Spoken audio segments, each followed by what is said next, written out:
விதமான பறவைகள், பல வகையான பட்டாம்பூச்சிகளுடன் பசுமையாய் உருமாறியுள்ள புதுச்சேரி அரசு கலைக்கல்லூரி மாணவர்களிடையே பெரும் வரவேற்பை பெற்றுள்ளது. 1961ஆம் ஆண்டு புதுச்சேரியில் தொடங்கப்பட்ட இந்த கல்லூரியில் கலை, வணிகம், அறிவியல் தொடர்பான படிப்புகள் உள்ளதால் பல்வேறு பகுதிகளிலிருந்து வந்து ஏராளமான மாணவர்கள் பயின்று வருகின்றனர். சில ஆண்டுகளுக்கு முன்பு புதர் மண்டிய காடாய் இருந்த 8 ஏக்கர் நிலம் தற்போது பசுமை சோலையாய் உருமாறியுள்ளது. 20 வகை பறவைகள், 35 வகை பட்டாம்பூச்சிகள், அரிய வகை பூச்சிகள், 3000 செடி மரம் வகைகள் என இந்த ரம்யமான சூழலுக்கு பின்னால் 3 ஆண்டு கால உழைப்பு உள்ளதாக கூறுகிறார். அதற்கு முக்கிய காரணமாக இருந்த கல்லூரி முதல்வர் திரு சசிகந்ததாஸ்.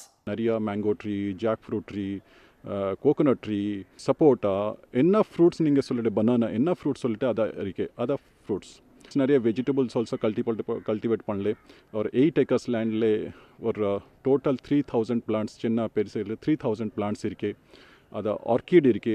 இயற்கை சோலையை பராமரிக்கும் பணியில் மாணவர்களையும் ஈடுபடுத்தியுள்ள திரு சசிகந்ததாஸ் அங்குள்ள குப்பைகளையே தோட்டத்துக்கு உரமாக மாற்றியுள்ளார்.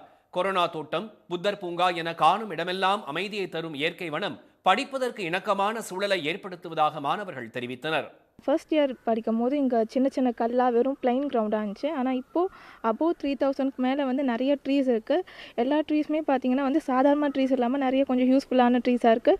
அது பேர்ட்ஸ், பட்டர்ஃப்ளைஸ் எல்லாருக்கும் யூஸ் ஆகுது. நாங்கள் லாக்டவுனில் இருந்தாலும் எங்களுக்கு இப்போ காலேஜுக்கு அது வரும்போது ஒரு ஃப்ரெஷ்ஷாக இருக்குது, ஒரு க்ரீனியாக இருக்குது, பார்க்கவே கொஞ்சம் நல்லா இருக்குது. அதுவும் இல்லாமல் நிறையா பேர்ட்ஸ், அப்புறம் வந்து சில ராபிட்ஸ் இதெல்லாம் வளர்க்குறாங்க. அதெல்லாம் பார்க்கவே ரொம்ப அழகாக இருக்குது. தோட்டத்தில் விளையும் காய்கறிகள் கல்லூரி உணவகத்தில் சமைக்கவும் பயன்படுத்தப்படுகிறது. சப்போட்டா, பலா, வாழை என பலவிதமான மரங்களும் இந்த கல்லூரி சோலையை அலங்கரிக்கின்றன.